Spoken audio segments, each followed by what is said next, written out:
It's still not clear what happened inside Makala prison last week, and it's not easy to find out. The government says more than 120 people were killed in an attempted jailbreak. Rights groups say the number could be much higher.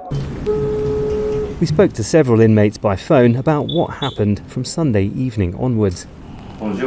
We've hidden their identities for their safety.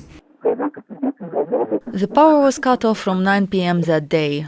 At around midnight, we heard a vehicle enter the main gate and didn't understand why. It was unusual.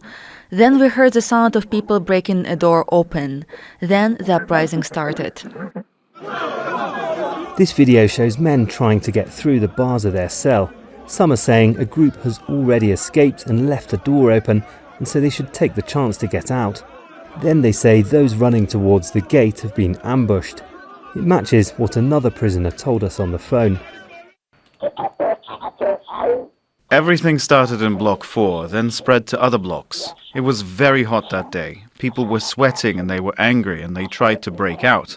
One group was breaking open through a wall and a staircase collapsed on many people. Others managed to get to the main gate and they were all shot down by the guards. Many were killed trying to get out. Nearby residents say they heard heavy gunfire from about 1 a.m. to 5 a.m. and they saw bodies being carried away in pickups after. This video shows vehicles being loaded with bodies inside the prison, which houses nearly 10 times as many inmates as it was designed for. The prison was built nearly 70 years ago by Belgian colonialists, and since then Congo's population's multiplied by about 6 times. Kinshasa has become a city of 17 million people. Makala's still the main prison serving it, and it hasn't been expanded. But rights groups say the prison population problem has been made worse because most of the inmates have never stood trial. Some have been waiting to go to court for 20 years or more, and also because of a spike in arbitrary arrests of government critics in the last year.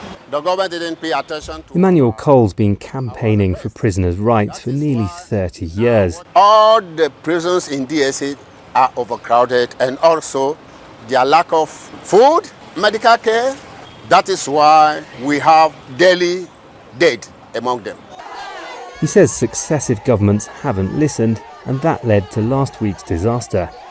Female prisoners told us that amid the violence, things got even worse. They broke the door of the women's block and they started raping us. They came with knives and razor blades, and if you refused, they say they'd kill you. 2 women told us they were gang raped by male prisoners, and another said she witnessed it. I was raped by several people. I don't even know what happened, and I'm wondering what kind of justice we have in this country. Now, I'm not even able to stand or walk properly because of what they did to me. Rights groups and prisoners say they've since held head counts and that there are now about 2,000 fewer inmates than before the incident. They say the government needs to show how many were killed and arrested and say if others escaped that night. The government says nobody escaped, it's still investigating, and those responsible will be held to account. Malcolm Webb, Al Jazeera, Kinshasa, Democratic Republic of Congo.